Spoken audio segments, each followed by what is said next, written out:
চলচ্চিত্রের জনপ্রিয় চিত্রনায়ক এবং বীর মুক্তিযোদ্ধা জসিম সাহেব তিনি পৃথিবীর মায়া ত্যাগ করে চলে গেছেন 1998 সালে। এতগুলো বছর হয়েছে তিনি পৃথিবীর মায়া ত্যাগ করে চলে গেছেন, কিন্তু আদৌ সারা দেশের কোটি কোটি চলচ্চিত্র প্রেমীরা শ্রদ্ধাভরে স্মরণ করে থাকেন এই জনপ্রিয় চিত্রনায়ককে। গত 27 জুলাই 2025 হঠাৎ হৃদরোগে আক্রান্ত হয়ে পৃথিবীর মায়া ত্যাগ করেন চিত্রনায়ক জসিম সাহেবের মেঝো ছেলে রাতুল। উত্তরার একটি জিমে সে এক্সারসাইজ করা অবস্থায় সেখানে হৃদরোগে আক্রান্ত হয়। সেখান থেকে তাকে প্রথমে একটি হাসপাতালে নিয়ে যাওয়া হয়, এবং যেটি ক্রিসেন্ট হাসপাতাল, ক্রিসেন্ট থেকে আরেকটি হাসপাতালে নিয়ে যাওয়া হয়। তার 1 ঘন্টা পরেই কিন্তু কর্তব্যরত ডাক্তার তাকে মৃত ঘোষণা করেন। তো যাই হোক, সবচেয়ে বড় যে বিষয়টি হচ্ছে যে আমরা হয়তোবা অনেকেই জানতাম না বাংলা চলচ্চিত্রের শক্তিমান অভিনেতা, শক্তিমান চিত্রনায়ক, বীর মুক্তিযোদ্ধা চিত্রনায়ক জসিম সাহেবকে কোথায় সমাহিত করা হয়েছে।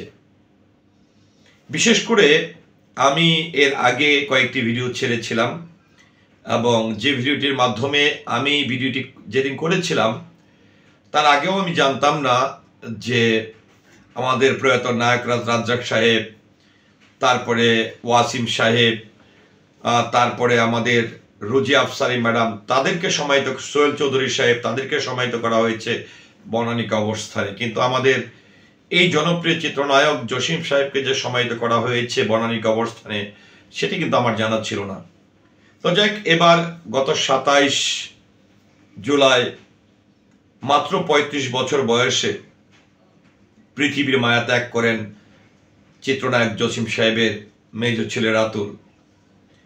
এবং রাতুলকে তার বাবার যে সমাধিস্থলটি রয়েছে, অর্থাৎ চিত্রনায়ক জসিম সাহেবের কবরেই সমাহিত করা হয়। চিত্রনায়ক জসিম সাহেবের 3টি ছেলে তিনি রেখে গেছেন। 3 জনের মধ্যে 27 জুলাই 2025 রাতুল চলে গেছেন। 3 ছেলের মধ্যে 3 জনের নাম একটু আপনাদেরকে জানান দিতে চাই।